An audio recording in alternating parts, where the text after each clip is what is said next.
साल 1977 का वक्त हिंदी सिनेमा के लिए सुनहरे पलों में गिना जाता है और इसी साल एक ऐसी फिल्म आई जिसने न सिर्फ बॉक्स ऑफिस पर अपनी मजबूत पकड़ बनाई बल्कि दर्शकों के दिलों में भी जगह बना ली। नाम था परवरिश। मशहूर फिल्मकार मनमोहन देसाई, जिनकी फिल्मों में हमेशा मनोरंजन, ड्रामा और बड़े बड़े ट्विस्ट का अनोखा मेल देखने को मिलता था, इस बार लाए थे एक कहानी जिसमें पुलिस और अपराध की दुनिया के टकराव के बीच रिश्तों की गहराई, भावनाओं का तूफान और भाईचारे का इम्तिहान था। अमिताभ बच्चन और विनोद खन्ना जैसे दमदार सितारे इस कहानी के केंद्र में थे और उनके साथ शम्मी कपूर, शबाना आजमी, नीतू सिंह और बिंदिया गोस्वामी जैसे नामी कलाकार भी शामिल थे। दिलचस्प बात यह है कि परवरिश से जुड़ी शुरुआत ही उतनी आसान नहीं थी। मनमोहन देसाई उस समय तक जंजीर, दीवार और शोले जैसी बड़ी फिल्मों में अमिताभ बच्चन के जलवे देख चुके थे, लेकिन हैरानी की बात है कि वो उन्हें हिंदी सिनेमा के लिए उतना जरूरी मानते ही नहीं थे। उनका मानना था कि अमिताभ किसी दौड़ में आगे निकलने वाले घोड़े नहीं हैं। लेकिन फिल्म के निर्माता गफ्फार भाई नाडियाडवाला ने साफ कह दिया कि वो इस फिल्म में अमिताभ को ही लेना चाहते हैं और मजबूरन मनमोहन देसाई को उनकी बात माननी पड़ी। हाँ, मन में शायद थोड़ा हिचक था, इसलिए उन्होंने दोनों नायकों में से ज्यादा दमदार रोल विनोद खन्ना को दे दिया ताकि दर्शकों का इंटरेस्ट बना रहे। लेकिन किस्मत को कुछ और ही मंजूर था। जैसे जैसे शूटिंग आगे बढ़ी, मनमोहन देसाई को यह एहसास होने लगा कि अमिताभ बच्चन अलग ही स्तर के अभिनेता हैं। उनका स्क्रीन प्रेजेंस, संवाद, अदायगी और भावनाओं को जीने का तरीका उन्हें बाकियों से अलग बनाता है। नतीजा ये हुआ कि जो फिल्मकार पहले अमिताभ को कास्ट करने में झिझक रहे थे, वही जल्द ही उन्हें अपनी अगली बड़ी फिल्म अमर अकबर एंथनी में सबसे अहम रोल के लिए साइन करने वाले थे। फिल्म की शूटिंग के दौरान एक और दिलचस्प किस्सा ये हुआ कि परवरिश पहले शुरू हुई थी, लेकिन अमर अकबर एंथनी पहले रिलीज हो गई और बॉक्स ऑफिस पर धमाका कर गई। मजेदार बात यह भी है कि दोनों फिल्मों में अमिताभ और विनोद खन्ना ने पुलिस और अपराध की अलग अलग भूमिकाएं निभाई। परवरिश में अमिताभ पुलिस वाले थे और विनोद खन्ना डाकुओं के बेटे, जबकि अमर अकबर एंथनी में ये भूमिकाएं उलट गईं। फिल्म के किरदारों के नाम पर गौर किया जाए तो ये भी रोचक है कि कई कलाकारों के ऑन स्क्रीन नाम उनके असली नामों से मेल खाते थे।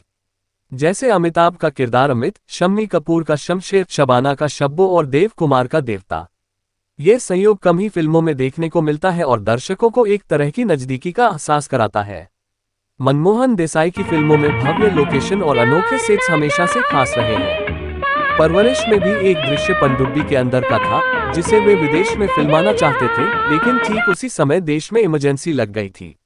ऐसे में विदेश जाकर शूटिंग करना मुमकिन नहीं रहा, तो उन्होंने पनडुब्बी का सेट यहीं तैयार करवाया और बाहरी हिस्से को स्पेशल इफेक्ट्स की मदद से फिल्माया। अमिताभ के किरदार को लेकर भी एक दिलचस्प मोड़ आया।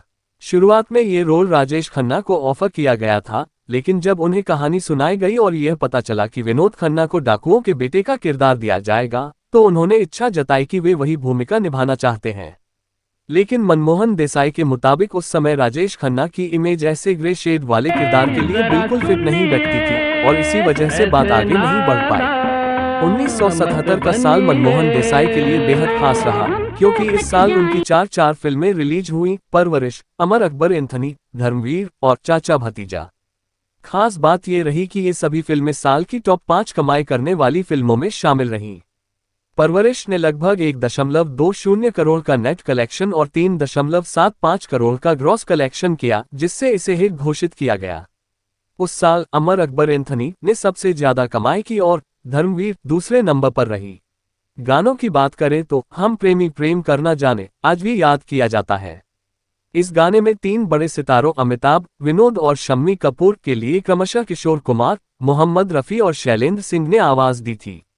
गाने के रंग रूप में भी मनमोहन देसाई ने प्रतीकात्मक खेल किया, जैसे अमिताभ सफेद कपड़ों में, जो अच्छाई का प्रतीक था, जबकि विनोद खन्ना काले कपड़ों में, जो उनके किरदार की जटिलता को दर्शाता था। परवरिश का असर इतना गहरा था कि करीब 11 साल बाद 1988 में पहलाज निहलानी ने इसी कहानी की झलक लिए पाप की दुनिया बनाई, जिसमें सनी देओल और चंकी पांडे मुख्य भूमिकाओं में थे। परवरिश सिर्फ एक फिल्म नहीं थी, यह उस दौर का वह आईना थी जिसमें बॉलीवुड का बदलता चेहरा, नए पुराने कलाकारों की केमिस्ट्री और दर्शकों की पसंद नापसंद साफ झलकती थी। दिलचस्प बात यह है कि इस फिल्म का नाम नया नहीं था, बल्कि इससे पहले भी 1958 में राज कपूर के साथ परवरिश नाम की एक फिल्म बन चुकी थी, जिसमें महमूद ने उनके भाई का किरदार निभाया था और उस समय वे हास्य अभिनेता के तौर पर मशहूर भी नहीं हुए थे। इतना ही नहीं, 1975 में भी परवरिश नाम से एक फिल्म बनाने की घोषणा की गई थी जिसमें अनिल धवन, योगिता बाली और महमूद साहब थे, लेकिन वह फिल्म बीच में ही बंद हो गई। इस तरह 1977 की परवरिश ने इस नाम को असल मायनों में अमर कर दिया। फिल्म के सेट पर भी कई मजेदार वाकये हुए। एक सीन में अमिताभ बच्चन शम्मी कपूर को एक लेटर दिखाते हैं जिसमें एक कैमरा छुपा होता है। उस समय दर्शकों ने इस पर कई चुटीले चुटकुले बना दिए और यहां तक कहा कि अमिताभ की फिल्मों में कैमरा भी अपने आप में हीरो होता है। हालांकि दिलचस्प ये भी है कि यह सीन फिल्म के कुछ प्रिंट से काट दिया गया था, लेकिन इसके चर्चे लंबे समय तक होते रहे। शम्मी कपूर, जो आमतौर पर मोहम्मद रफी की आवाज में पर्दे पर नजर आते थे, इस फिल्म में एक अपवाद थे। हम प्रेमी प्रेम करना जाने गीत में उनके लिए शैलेंद्र सिंह ने गाया, जबकि अमिताभ के लिए किशोर कुमार और विनोद खन्ना के लिए मोहम्मद रफी साहब ने। इस गाने की शूटिंग और कॉस्ट्यूम पर गौर करें तो मनमोहन देसाई की डिटेलिंग साफ दिखाई देती है। अमिताभ सफेद कपड़ों में, विनोद काले में और शम्मी कपूर अपने अलग अंदाज में, जिससे किरदारों की प्रकृति बिना एक शब्द बोले दर्शकों तक पहुंच जाती थी। बॉक्स ऑफिस की दौड़ में परवरिश चौथे स्थान पर रही, लेकिन ये भी कम नहीं था, क्योंकि पहले 3 पायदानों पर अमर अकबर एंथनी, धर्मवीर और हम किसी से कम नहीं जैसी सुपरहिट फिल्में थीं। इस फिल्म ने लगभग 3.75 करोड़ का ग्रॉस कलेक्शन किया, जो उस दौर में एक बड़ी उपलब्धि थी। परवरिश के पीछे छिपी एक और कहानी यह है कि 1977 का साल मनमोहन देसाई के लिए रिकॉर्ड बनाने वाला साबित हुआ। उनकी चारों फिल्में टॉप 5 में शामिल हुई और हालांकि परवरिश को 25वें फिल्म फेयर अवार्ड्स में कोई नॉमिनेशन तक नहीं मिला, लेकिन उसी साल उन्हें अमर अकबर एंथनी में अपने काम के लिए बेस्ट एक्टर का अवार्ड मिला। यह एक तरह से उस साल की व्यावसायिक सफलता और आलोचनात्मक पहचान का संतुलन था।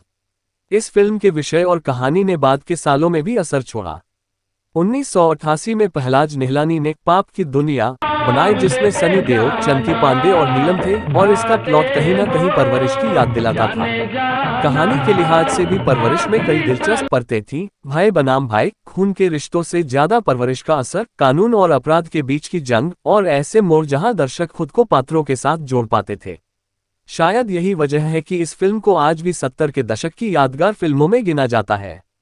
मनमोहन देसाई की सोच, गफ्फार भाई नाडियाडवाला का प्रोडक्शन, अमिताभ और विनोद की अदाकारी और उस दौर के तकनीकी सीमाओं के बावजूद शानदार सेट डिजाइन, ये सब मिलकर परवरिश को वह पहचान दिलाते हैं जो आज भी कायम है।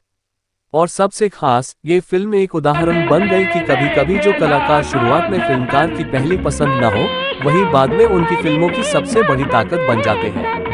तो दोस्तों, ये थी 1977 की सुपरहिट फिल्म परवरिश की कहानी, किस्से और वे दिलचस्प बातें जिनके बारे में शायद आपने पहले कभी नहीं सुना होगा। एक तरफ था मनमोहन देसाई का जादू, दूसरी तरफ अमिताभ बच्चन और विनोद खन्ना की दमदार जोड़ी, और बीच में वो सारे ट्विस्ट और इमोशंस जो इस फिल्म को खास बनाते हैं।